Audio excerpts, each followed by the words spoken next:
out, call Uncle right now. Please take my advice.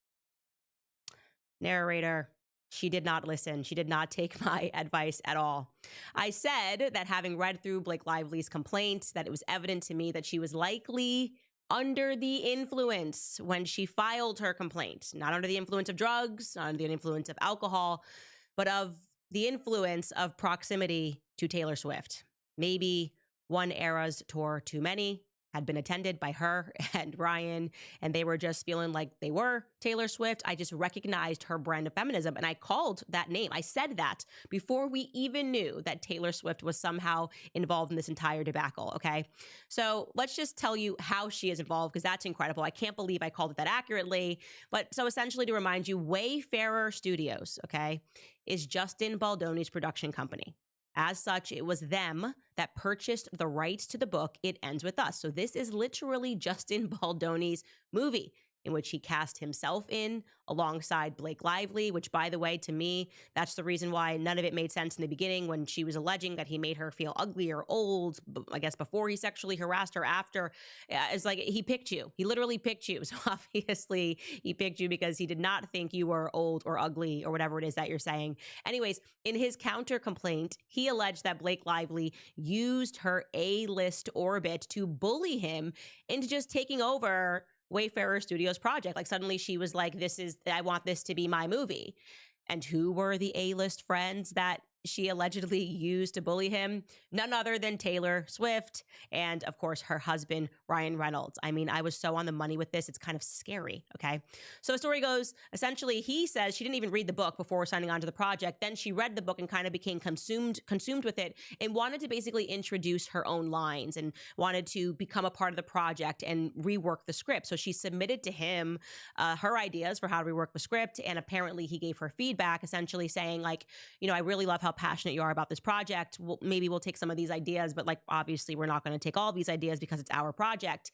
And this was not good for Blake. She said, no, this does not work for me. I am Blake Lively. I have my children are the godchildren of Taylor Swift. We get what we want in life. And right now, I want your movie, okay? I want your movie.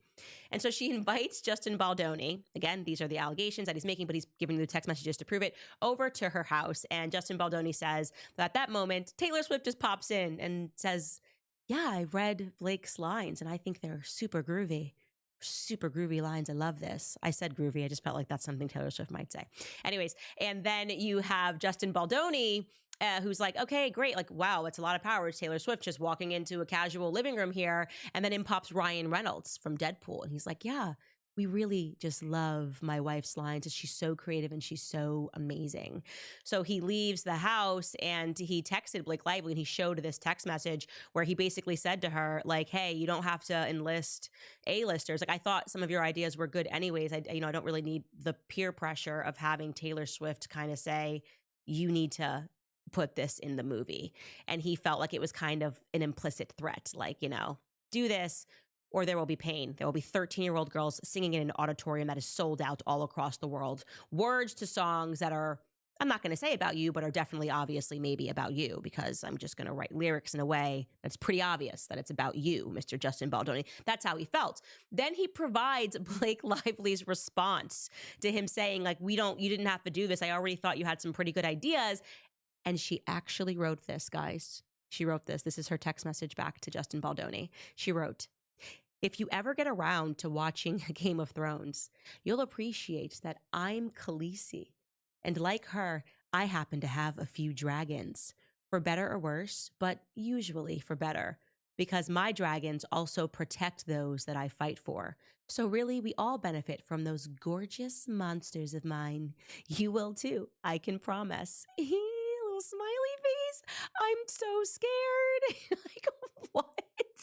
Why do celebrities not know they're insane? Like, do they know that human beings don't text like that? That's my question. Do they understand that at no point in my entire life am I texting that? to anybody, especially when we're dealing with a work setting and somebody is the person who is running the movie. It's their project. I'm like, I've got little monsters, little dragons, and their names are Taylor Swift. And I don't often use them, but if you give me what I want, yes, exactly what I want, then they are not going to figuratively blow fire on your head. That's insane. That is clinical insanity in my book, okay? I don't have my PhD, I'm not a psychologist, but I'm telling you that's clinical insanity. And I could not believe, I just kept reading it going, there's no way she did this. And she did. She really, really sent that text. And I loved the internet immediately recognizing how problematic this storyline was. This is what one person tweeted. They wrote, the fact that Blake Lively refers to herself as Khaleesi from Game of Thrones is kinda nuts. Not kinda. Did she miss where Daenerys became a villain at the end of the series? So for those of you who are not aware of how it ends, okay, maybe I shouldn't spoiler alert ahead right here, but Daenerys essentially just goes crazy in the end and burns everything and then kind of gets killed by her lover. So TikTok is calling this basically her text message a self-fulfilling prophecy. Take a listen. Wait, I'm sorry. Blake Lively comparing herself to Khaleesi has to be one of the wildest cases of self-fulfilling prophecy I've seen to date. Like, everyone's making fun of her for saying that, but what's more Khaleesi than being a once-beloved public figure who stood to win it all and lost it in a fiery rage? Like, no, like, it is giving twin. She's absolutely accurate.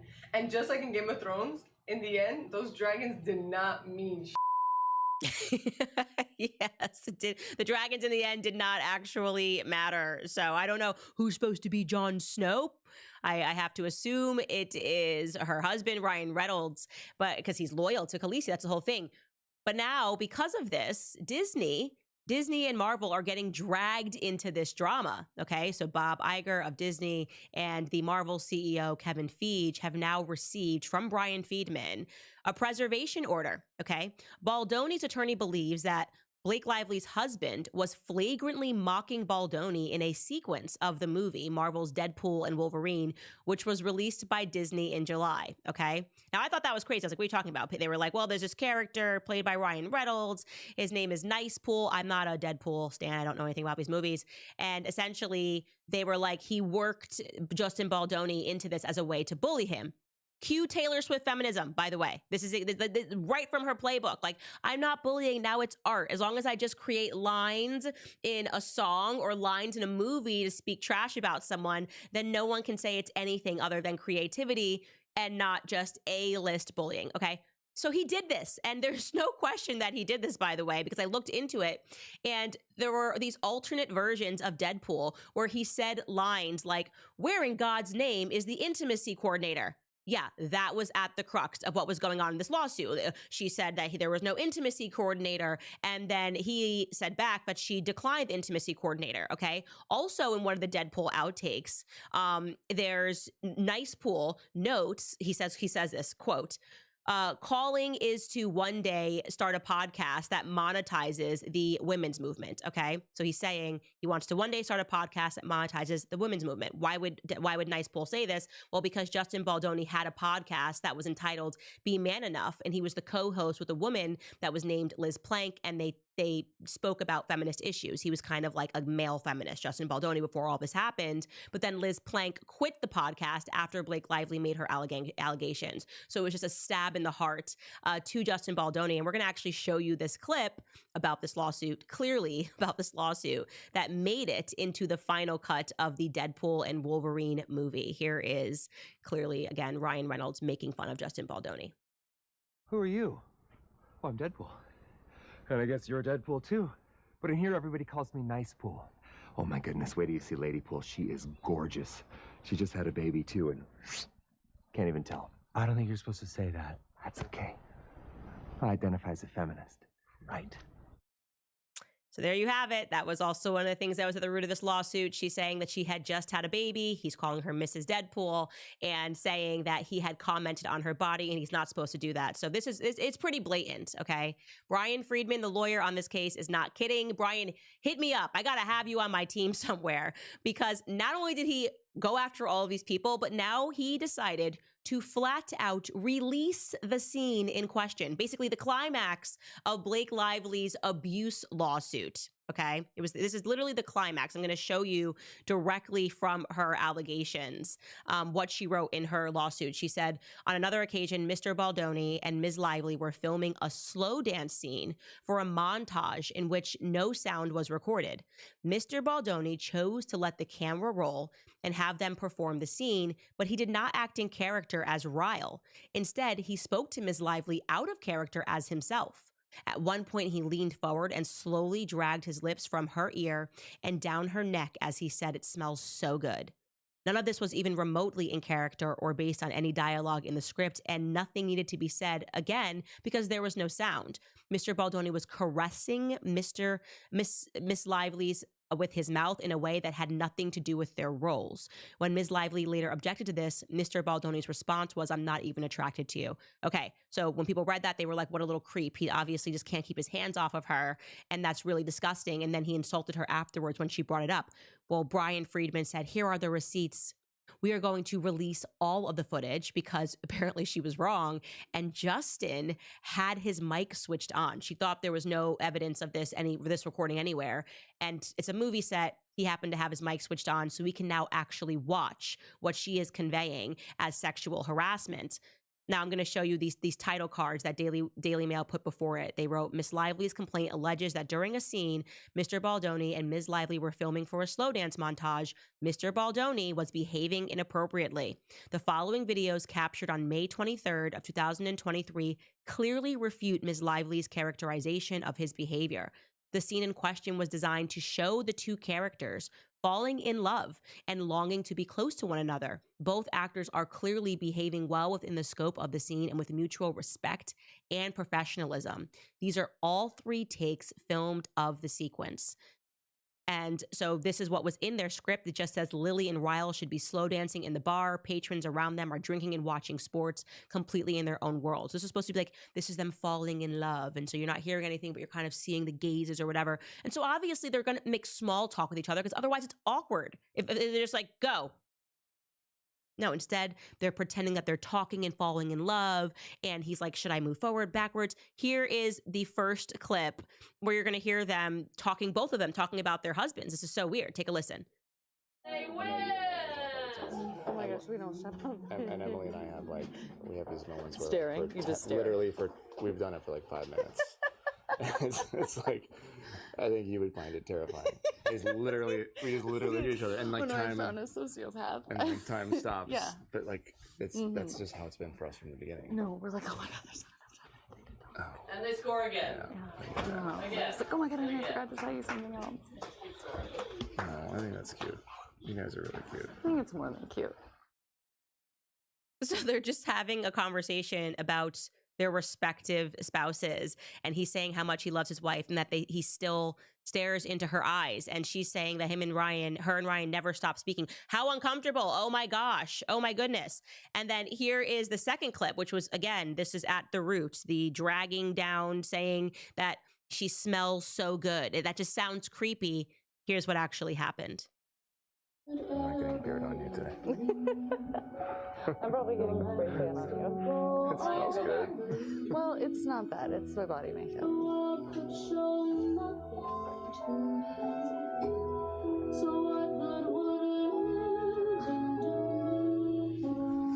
they win! They won! All right, cut. I think we got plenty. Yes. Slow motion. It's going to be a 17-minute reel. That's it. There he is, creepy Baldoni, getting close to her, obviously making small chatter, not in character, so as not to make the scene, which didn't require dialogue, awkward. And he says it smells good because he makes a little joke like, "I'm probably getting my beard on you," as he leans in close. And then she says, "It's okay, I'm probably getting my spray tan on you." How is this allowed?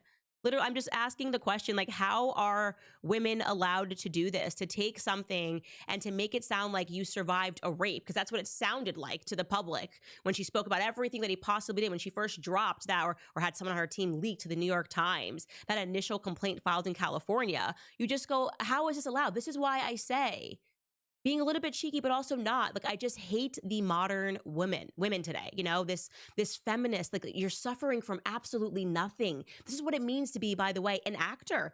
You're supposed to do this. You're supposed to try to do a little bit of ad-libbing, to be off cue sometimes, like trying to make it not awkward in an environment. And she turned that into sexual harassment, and you should go pursue the full 7 minutes. This is like a 7-minute long clip. And when you watch it, you let me know if you walk away going, wow, this woman is a hashtag survivor. And if your answer to that is yes, then I just want you to know that you suck. You just got to stop. You suck. That's just the reality. Now, in response to this, obviously, Lively's attorneys are outraged. They are claiming that the videos are manufactured media stunts, and they claim that the video shows that she's leaning away and she's just asking for the character to talk, because he does say at one point, he's like, should we kiss? Should we just talk again? Because he is now the intimacy. They are the intimacy coordinators, because she declined one, allegedly. And she's like, no, I think that it would be more romantic if we just spoke and got close to each other. There's nothing inappropriate when you watch it. Go watch that, okay? But her lawyers are saying they are recognizing these attempts at levity to try to deflect. You can recognize her attempts at levity, or they're just trying to deflect his unwanted touching. No woman should have to take defensive measures to avoid being touched by their employer without their consent. Even the phrasing of that, their employer, yes, because he owns a production studio, but he's also a lead character. Like, by signing up to this film of them falling in love, presumably he maybe had her consent that they might touch. I don't know. This feels a little weird to me. And her lawyer said, well, this matter is in active litigation in federal court. Releasing this video to the media rather than presenting it as evidence in court is another example of an unethical attempt to manipulate the public. It is also a continuation of their harassment and retaliatory campaign. Now, let's be very clear that prior to filing the lawsuit, it was them that leaked it to the New York Times. And so the lawyer is hitting back just as hard, saying, now you tried to run this in the court of public opinion. We're running this in the court of public opinion, and we don't really care what you have to say about that now, because he almost lost everything in a couple of weeks. And now that we're hitting and we are punching back, you're saying, where is your decorum? We should only be doing this in a courtroom. And it's only going to get worse, guys. It's only going to get worse, because now this is a real headline coming out of People magazine. They are saying that they are going to create, and I am talking right now, Justin Baldoni's team, they're going to launch an entire website containing all correspondences with Blake Lively. Every text message that she tried to say was weird. If we already got Daenerys Targaryen and dragons referring to Taylor Swift, what else do you think she texted to Justin Baldoni? That is, he is saying, let the public decide. Let's play this in the court of public opinion. You wanted the New York Times. We're going to give you everything. We're going to give you Variety. We're going to give you People. We're going to give you the Daily Mail. Let's play.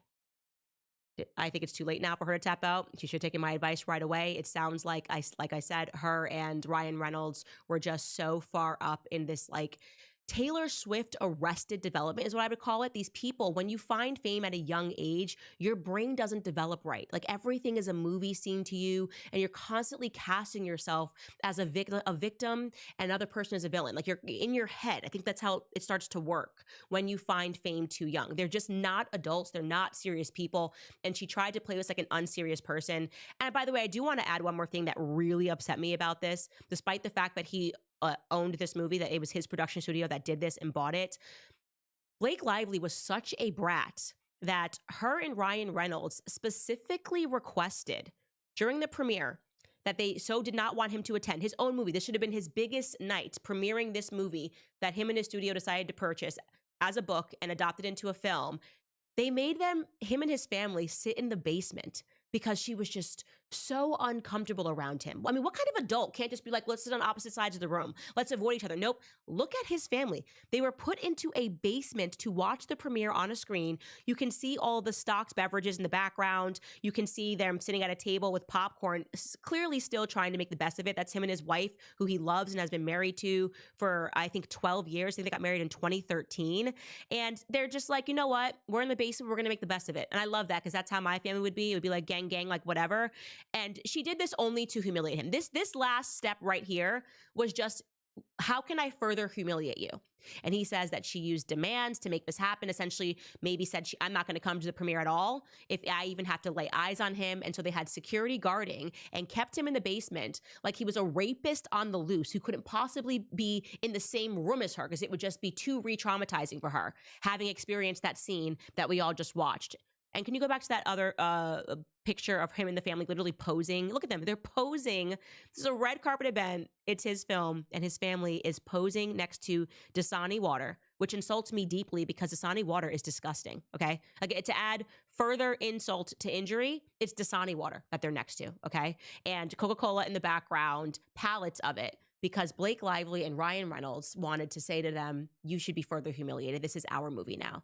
Absolutely disgusting. She's an elitist. And the last point that I'm going to say is, to her lawyers trying to spin this as a hashtag believe women thing, you are going to have to miss me entirely if we are speaking about Blake Lively, the woman who once called Woody Allen very empowering. Woody Allen, a very empowering director, and she considered it that she got to be into a elite society of actresses because she was put as one of his muses in their film, okay? That's what she told the Cannes Film Festival because she was cast in the Cafe Society. Woody Allen, everyone's going, why is Candace saying that? Oh yeah, I kind of remember.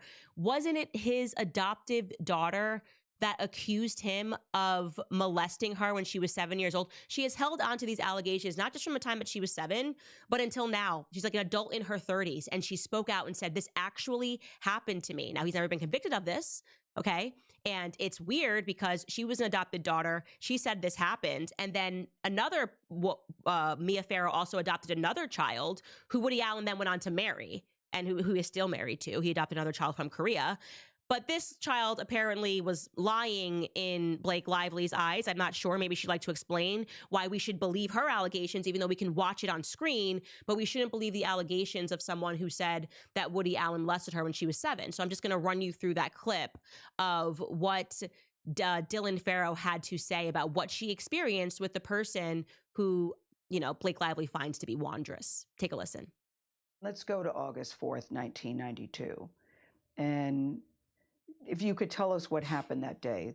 I was taken to a small attic crawl space in my mother's country house in Connecticut by my father. He instructed me to lay down on my stomach and play with my brother's toy train that was set up. And he sat behind me in the doorway. And as I played with the toy train, I was sexually assaulted.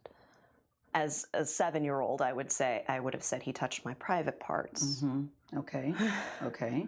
Which I did say. All right. As a 32-year-old, he touched my labia and my vulva with his finger. Where was your mother? She went shopping that day. And then after you told her, what happened? She was upset. My first impulse was that I had done something wrong. Okay, so this has caused family feud. Some say, oh, well, it was just because his mother was divorcing him and then she came up with these allegations. Again, he has not been convicted of it, so these are all just allegations. But I will say that going on to then marry that wife, Mia Farrow's other adoptive daughter, Soon-Ji, just seems a little weird to me. And frankly, the only reason I'm bringing this up is I can't relitigate this. Again, he was not found guilty, but we can find Blake Lively guilty of tremendous hypocrisy in this matter, asking us to just having her lawyer issue statements. Oh, throwing the allegations back on the other person. Oh, this is just so exactly what someone would do when they actually abuse. Where was that same energy? If that's truly who you are and what you believe, that every single woman should be believed, where was that same energy for Dylan Farrow? That's my question. I'm going to leave it at that. Blake Lively, I am not a fan. I am so team Justin Baldoni. I want to start selling t-shirts and wearing them with his face on it, but I'm afraid of his lawyer, Brian Friedman. He would come for me, and I think he would win because obviously he's got a little bit of fire right now. So that's all I'm going to say about that topic. All right, guys, I'm going to remind you about the wellness company. Okay, they are we all know that right now the globalists are gearing up for a pandemic scare after failing at the ballot box in November. Because weeks before President Trump's inauguration, California Governor Gavin Newsom declared a bird flu state of emergency, which granted himself sweeping powers reminiscent of the COVID-19 policies. It's crazy that they can just do this now. This comes after a severe case of bird flu was reported in Louisiana. Critics warn that the pandemic fears may be weaponized to challenge Trump's agenda again, including his nomination of RFK Jr. to lead the HHS. Is this a health crisis or is it a power play? I think we know the answer. Last summer, Dr. Peter McCullough warned about the bird flu, linking the virus's rapid spread to gain-of-function research, now a common practice at many labs globally. They'll just make us sick and then pass laws to regulate our livelihoods. Dr. McCullough urges early prevention just in case, recommending a contagion emergency kit from the wellness company. His medical board approved solution with 5 critical life-saving medications like ivermectin, Tamiflu, a nebulizer, and hydroxychloroquine.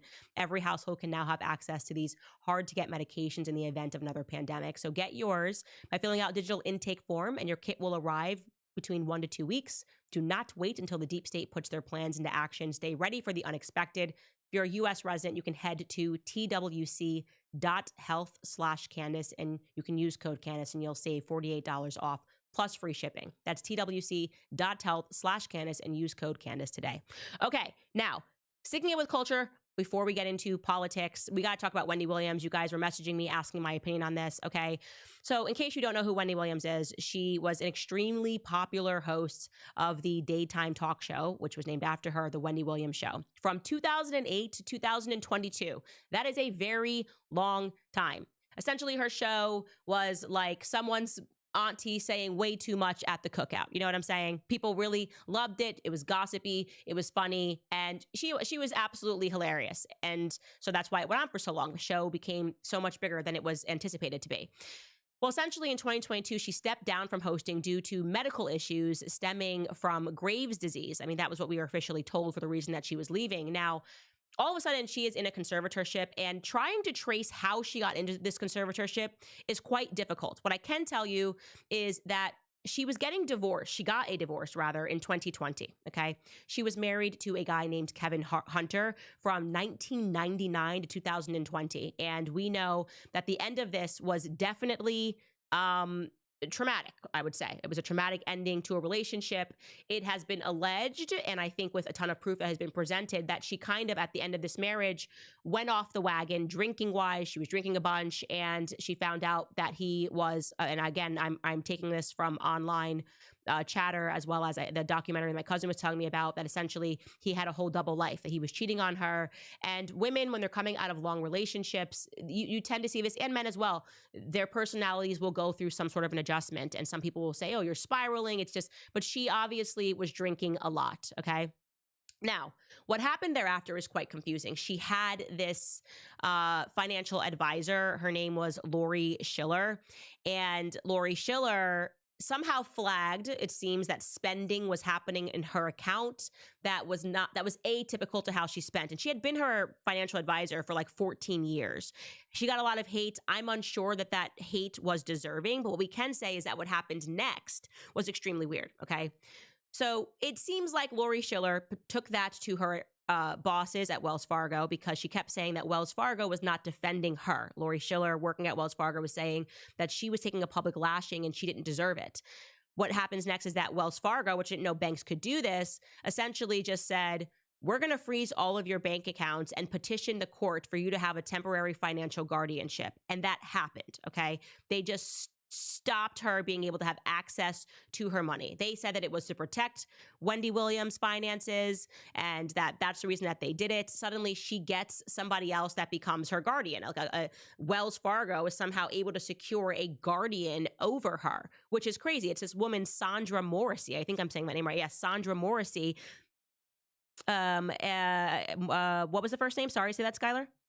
Sabrina Morrissey, this woman who just looks like a villain, is now suddenly in control of her life. She doesn't know this woman. She has no relationship with her. She wasn't her financial advisor, but now she is totally in control of Wendy Williams' life. And there was supposed to be this like Lifetime A&E series, that was supposed to come out around this time.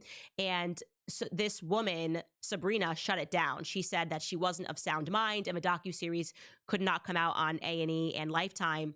And then A&E and Lifetime countersued that woman and said, actually, she wanted to bury the documentary because it would have critiqued her role as Williams' guardian. So basically, A&E and Lifetime are saying that the issue with this wasn't actually the mental state of Wendy Williams, but actually the guardian in and of itself, okay?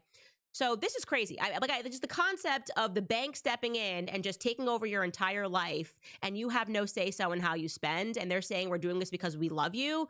You're not my mommy. You're not my daddy. Also, this is my money. Just like I have a right to make money, I have a right to burn through it. Even if it's in a traumatic time, I'm making bad decisions. Maybe I'm drinking and I'm off the wagon. Why the hell should a bank be able to step in and say, you can't spend your own money? Like, who are you? You sound like somebody who wants to make sure, because you're earning a lot of money off of my money, that nothing happens to this account. I don't like this. This is not happening because of love, okay? It's not happening out of love. It is happening because the bank is likely enriching itself due to interest. That's what I would speculate. Now, Wendy Williams last week, the reason why this is back in the news is because she appeared on The Breakfast Club, and more details about what is going on in her life. First and foremost, she did not sound cognitively impaired. So that's the first red flag, right? It's not a situation where you go, okay, well, this makes sense. She's out of her mind. And rather, she is saying that she's been living under this guardianship. They diagnosed her last year, or back in 2023, rather, with frontal temporal dementia and aphasia, which gave power to this court-appointed attorney named Roberta Kaplan, who has now said Wendy Williams is going to require care for the rest of her life. So she can't even control who she sees. She can't control who she spends. Her family has no say-so. They're fighting essentially to end this guardianship, and there's just no power. Like, the state can just somehow do this. While telling us that insane asylums would be morally wrong, they can just put someone essentially in an insane asylum. And let me just be clear. Every person that I've seen gone into a conservatorship comes out crazier than when they went in it. Okay, I'm talking about Britney Spears. I'm talking about Amanda Bynes. I don't know what they're doing in a conservatorships, but if Britney Spears is any indication, force drugging you, it's essentially to make you go insane so they can keep controlling your money. And so she appeared on Breakfast Club with her niece, Alex, and she spoke about what was going on. And here is what Wendy and her niece, Alex, had to say about it. I am not cognitively impaired. You know what I'm saying? No, but I feel like I am in prison. You understand what I'm saying? She's there in New York, in this place, essentially like what some would call a luxury prison, right? This is her room. That's literally her apartment. But the thing about this apartment, and you know this, not Wendy, because you're there, it's small. She has a bed, a chair, a TV, a bathroom, and she's looking out one window. A building's across the street. So now Wendy Williams is essentially calling on friends to speak out because she can't do anything. Like, again, this is the most terrifying thing. I don't even know how this is allowed legally. This should obviously be abolished unless she is physically harming someone, okay? There is nothing that is wrong with going broke, okay? She started her life broke. She's allowed to end her life broke. It doesn't matter. Same with Britney Spears. When they were like, oh, we got to put her in a conservatorship. Britney Spears needed a vacation. She needed a wealthy friend who owned an island, and she needed to go away with no tech for 2 weeks, and she would have been fine. She didn't need to be forced drugged. She didn't need to be forced given lithium. And the result of all of that forced drugging over more of a decade of her life is what we are dealing with now when you see Britney Spears. Okay, she's a victim of the conservatorship, not what happened before the conservatorship. She needed a break. Sometimes you need a mental break. And Wendy Williams was going through a divorce. She was drinking a lot. Homegirl needed a break, okay? She needed a break. She did go to rehab, by the way, which is what I'm saying. I don't have an issue with someone who is going to rehab and trying to get her life back on track. I have an issue with the bank stepping in and saying, your money is now mine.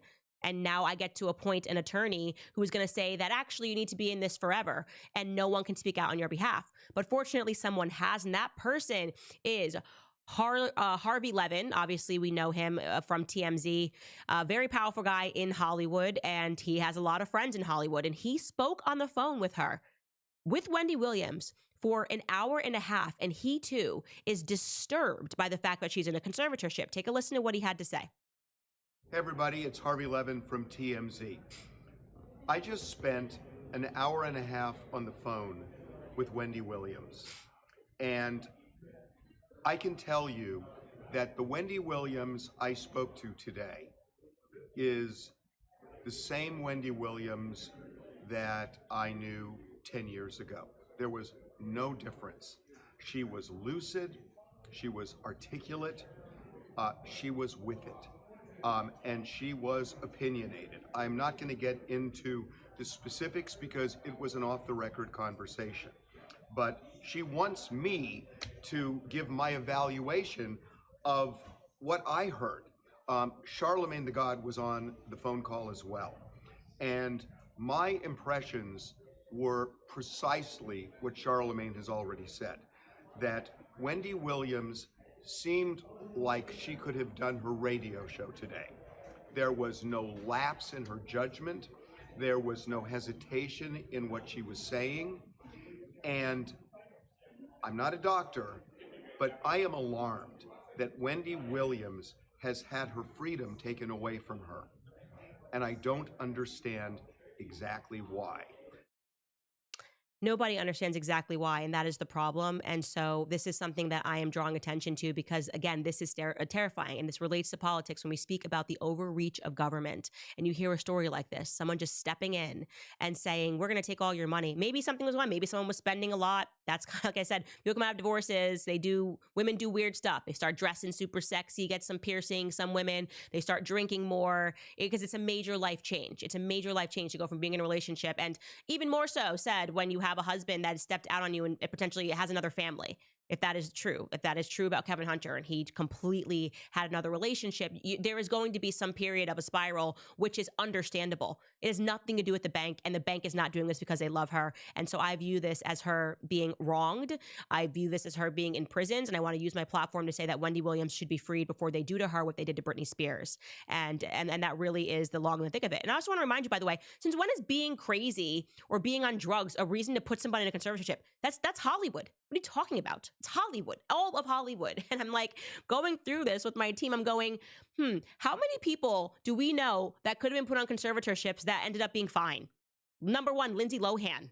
Lindsay Lohan. She could have used a conservatorship. No, she was going through a party girl phase. She had two terrible parents. I felt so bad for who her parents were. And now she's married and she has a child and she has a new face and she looks incredible. Okay. Lindsay Lohan was just fine. And yet nobody stepped in to try to take her money. Why is that? You've also they're trying to say, oh, she's maybe got early onset dementia. We just had Joe Biden for president for 4 years. So you can completely miss me with she has lucid and not lucid days, as her court-appointed attorney said about Wendy Williams, okay? Joe Biden never even had a lucid day, and he was president of the United States. So that excuse is gone. Lastly, drinking, doing drugs.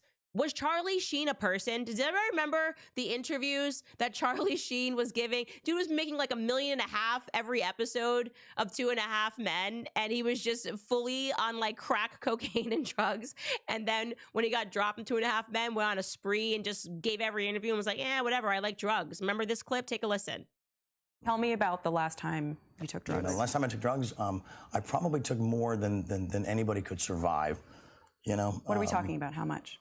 I don't know, man. I was banging 7-gram rocks and finishing them because that's how I roll. I have one speed. I have one gear. Go. How do you survive that? Because I'm me. Because I'm me. I'm different. I just have a different constitution. I have a different brain. I have a different heart. I have a different, I got tiger blood, man. He had tiger blood. Okay. He was just like one speed, go, and no one put him in a conservatorship. So again, you can miss me with all of these pathetic excuses coming out of Hollywood. There's something way more sinister going on with Wendy Williams. All right, guys, going to remind you about Gold Co. because it's officially 2025 and we could be in for a seriously bumpy ride. We've got a new president, fortunately, but there is some bad news that has been piling up. Stock market volatility, credit card defaults are soaring, global conflicts don't seem to be going anywhere, and the national debt is bursting at the seams. You know the saying, hope for the best, but plan for the worst? Well, that's exactly what I'm doing, and that's exactly why I've partnered with the top precious metals company, which is Gold Co. I have personally done business with them, and they are the best. Right now, my viewers will get a free copy of their 2025 gold and silver kit, and you could also qualify for up to $15,000 in bonus silver, possibly even more. Gold and silver has been used as a store of value for centuries and as a hedge against market risk and inflation. So if you want to learn more, you just head to CandaceLikesGold.com. That's CandaceLikesGold.com. Okay, now for a bit of Catholicism. There is no such thing as a female bishop. I am sorry to tell you this. Apparently, some people think that there can be, won't be, will be in the future. Okay, the answer is just no. That is the doctrine. It is just a negative. And so the story is absolutely hilarious. The National Cathedral Prayer Service for the inauguration, they decided to elect a female bishop to talk to Trump. He should have some mercy on some transgender children and immigrant families. That's what she said via a sermon, essentially. This woman that you're looking at here, her name is Marianne Edgar Budd, and she serves as a spiritual leader and the bishop to 86 Episcopalian congregations and 10 Episcopalian schools in Washington, D.C., and 4 in Maryland counties. Now, the reason why this makes me chuckle, and I'm sorry if we have Episcopalians in the chat right now, is because I lived in D.C. We literally just sold our place in D.C. A couple months ago. And my husband and I, when we first got married, lived there, and we'd walk around and we would just see these churches that just had trans flags on them. It was almost like it was a church for transgenderism. And I was like, what is this? They were always Episcopalian. And I was just wondering, what has happened in the Protestant Episcopalian church? I don't know how they got there. I'm not here to challenge that route. I'm just here to say that transgender children, I'm not going to say anything. I just got remonetized on YouTube. Let me bite my tongue. Anyways, here's what Bishop Marian Edgar Budd said to Trump, who was sitting in the first pew. Let me make one final plea, Mr. President. Go for it, girl. Millions have put their trust in you. And as you told the Watch nation JD yesterday, Vance's you face. have felt the providential hand of a loving God. In the name of our God, I ask you to have mercy upon the people in our country who are scared now. There are gay, Also lesbian, and Tiffany Trump. transgender children in Democratic, Republican, and independent families. JD. Some who fear for their lives.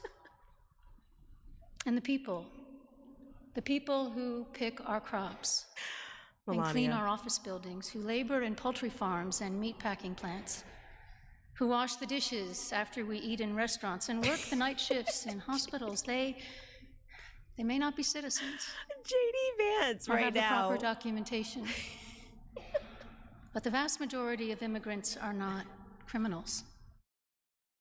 She's like, who's going to clean our toilets? It's like borderline racist what she's saying. But JD Vance just keeps cutting to his wife as if he's on the Office show and looking for the camera. He's just like, where's the camera? Is this really happening? Camera glance. Okay, what's going on here? Is this real? And Tiffany Trump and Laura, by the way, is trying not to laugh in the background. And you guys know that's why I couldn't be there, because I am just, you can't bring me to these. I would have just burst out laughing. That's just absolutely hilarious. Anyways, I don't know. I just feel like if you're out there and you're Protestant, how did this happen? Questioning that. If you're Episcopalian, how did you get there? And, what is it about female bishops in particular that can be objected to? Well, one of the things I was having a discussion with, and again, I am not the authority in the church whatsoever, but I was saying to someone else who I was trying to kind of get over to the Catholic side, they were talking about this issue of now, this female leadership in the church. And I said to them, one of the reasons, and you could kind of talk about what happened in politics when women got the right to vote, and I'm not saying anything about that. I'm just saying there you could draw some parallels, but women were naturally wired to be more emotional. And that's a good thing. That's a great thing. It's why we're so great with children. And it's why we are so great in certain situations. It's because we are literally more emotional than men. That is just a fact. That is just a biological fact that we have more compassion. But when your compassion can be hijacked, because rather than applying that to my children, I'll do anything for my children to protect my children. And you start applying it to a transgender person knocked on the church and listen to their story. It's so human. Shouldn't we just start accepting transgender children? That compassion, like I said, is now being hijacked, and I believe being hijacked for tremendous evil. And so I think that once you start seeing female bishops, you can just go ahead and open the doors to the LGBTQIA plus agenda. That's my viewpoint. And like everything that she is saying is just stands in complete antithesis to Catholic doctrine. And so I am certain that some people will disagree with that. That is absolutely fine. But Trump just, I think, signed an executive order so we can officially say now that there's only 2 genders. I think that is now official. It's the law. It's the law of the land. Anyways, Trump wrote this on Truth Social regarding that moment. He waited, he bit his tongue. He's a better man than me. The so-called bishop who spoke at the National Prayer Service on Tuesday morning was a radical left, hardline Trump hater. She brought her church into the world of politics in a very ungracious way. She was nasty in tone and not compelling or smart. She failed to mention the large number of illegal migrants that came into our country and killed people. Many were deposited from jails and mental institutions. It's a giant crime wave that is taking place in the USA. Apart from her inappropriate statements, the service was a very boring and uninspiring one. She's not very good at her job. She and her church owe the public an apology. So there you have it. I know we're going overtime here, but I also want to, oh God, maybe I should wait because I feel like I want to go long on this. Yeah, I'm going to wait. I'm not going to get into the Ross Ulbricht thing because we should really talk about that as like a major point of an episode, not something that we're skimming through quickly because we're running out of time. And so we'll bump Ross Ulbricht to tomorrow.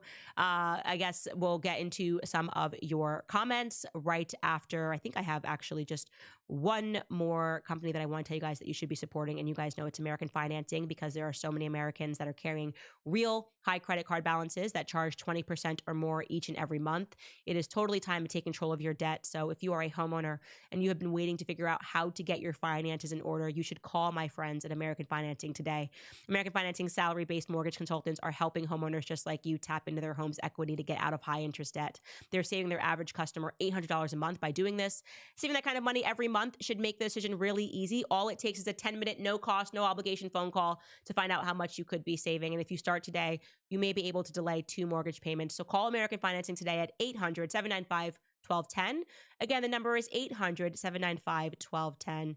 Or you can visit americanfinancing.net/Owens. That's americanfinancing.net/Owens today.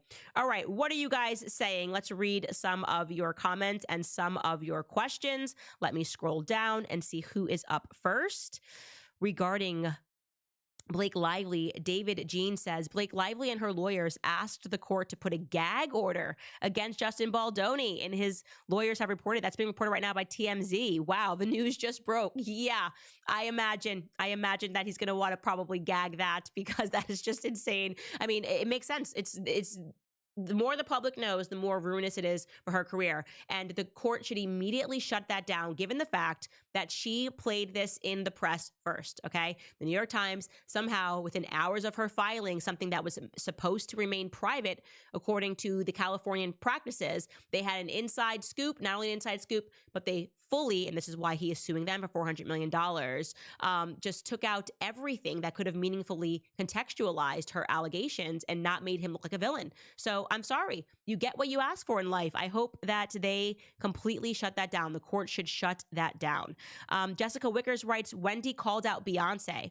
And this might have something to do with what happened to her. Wendy showed a clip of Beyonce on an Australian show with what seemed to be a fake baby bump. I remember that baby bump thing, and people thought that I never subscribed to that conspiracy theory. I love a good conspiracy theory, but I think that she just maybe like sat weird or something.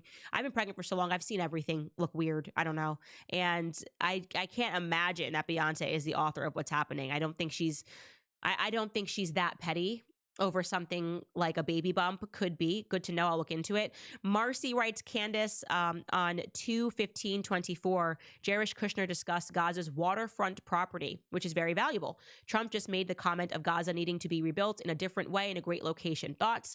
My thoughts are that it has always been an operation that is steeped in corruption. It was never about what happened on October 7th. You can find this due to videos of Bibi Netanyahu extensively saying that they needed to hit Palestinians so hard that there could be no way that they could return. That is what has happened since October 7th.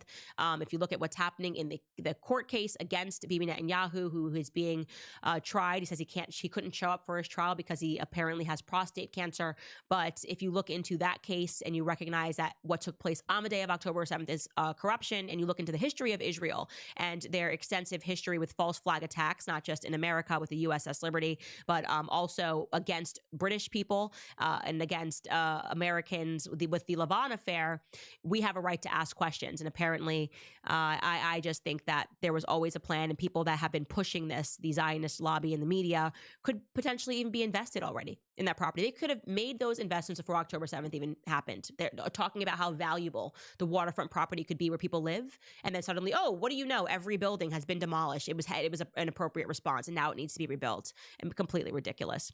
Roberto Zar writes, a privileged woman like Blake will never understand how real sexual assault victims are affected by this, and it shows. Yes, she is harming real victims, and that is why I am here to expose this, because I am a villain of the Me Too movement. I really have hated this movement from its inception, and I think it's gross and it's disgusting. And I think women using these terms because they want attention or they want revenge on a guy for something they should have to face some sort of a real penalty. And I'm glad that that penalty can simply be the persecution of the public. Abigail writes, this has ruined my favorite movie, Just Friends. Yeah, that's a rom-com with Ryan Reynolds. I have never seen Just Friends, but Ryan Reynolds just gives me that vibe. Like it was just a little petty maneuver of him joining Taylor Swift and marching and unfollowing Justin Owen, who she dated for 5 years and he was good friends with. I just went, you're like a child, again, Arrested Development, and now I find you to be annoying. I mean, writing someone into a movie so you can get revenge. Like Ryan Reynolds is like 48 years old, guys. He's 48 years old. Like the teenage drama has to stop at some point. Lastly, we have Garrel. Oh no, a couple more. Garrel writes, further to the point about Nice Pool. Nice Pool is played by Gordon Reynolds, and guess who is mentioned as a special thanks in the credits of It Ends With Us? You guessed it, Gordon Reynolds. Okay. My producer is writing a note that during It Ends With Us closing credits, Blake thanked, Gordon Reynolds. Oh my gosh, I get this now. So apparently, yeah, during the closing credits, Blake decided to thank Gordon Reynolds, which is actually just Ryan Reynolds' alias in the movie Nice Pool. So it's basically them thinking they're being really funny and bullying.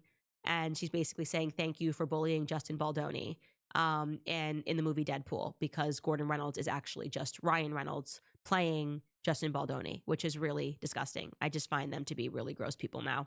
Lastly, the Green Revan writes, Candace doing the Trump voice is everything. The first female version I've heard, and everyone has a Trump voice. That is true. Thank you. Thank you very much. Guys, reminding you, actually, I'm telling you, I don't think I've reminding you of anything. You asked and we delivered on our Standis Cup. Everything is fake and gay. You can pre-order that now. It will be shipping in February, so just expect some delays on that shipment. We decided to go with purple. And to be clear, YouTube, when we say fake and gay, we're not making fun of homosexuals. We are doing the old school meaning of the word gay here, and recognizing that everything in this world right now is definitively fake and gay. Again, not anything that we are saying against homosexuals. Homosexuals should buy this cup. Everyone should buy this cup. Heterosexuals, homosexuals, every person who recognizes that things are getting extremely weird in our society. So you can go ahead and you can head to clubcandace.com to secure yours today. Limited edition one on our race here to 4 million subscribers. If you're watching this, by the way, be sure to subscribe. Subscribe.